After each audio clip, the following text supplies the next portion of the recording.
ای به رندان مکن ای زاهد پاکیزه سرشت، که گناه دگران بر تو نخواهند نوشت. من اگر نیکم و گر بد، تو برو خود را باش. هر کسی آن درود عاقبت کار که کشت.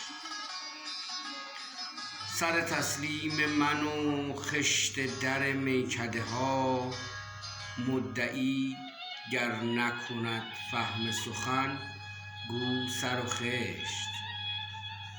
سر تسلیم من و خشت در میکده ها، مدعی گر نکند فهم سخن گو سر و خشت. ناامیدم مکن از سابقه لطف ازل، تو پس پرده چه دانی که چه خوب است و چه زشت. نه من از پرده تقوا به در افتادم و بس، نه من از پرده تقوا به در افتادم و بس. پدرم نیز بهشت ابد از دست بهشت.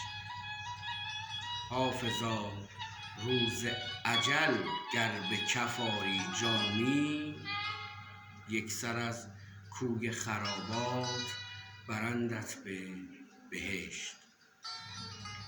20 مهر ماه سال روز گرامی داشته فخر ادبیات فارسی حضرت حافظ شیرازی را خدمت کلیه دوستداران شعر و ادب فارسی تبریک و تهنیت است.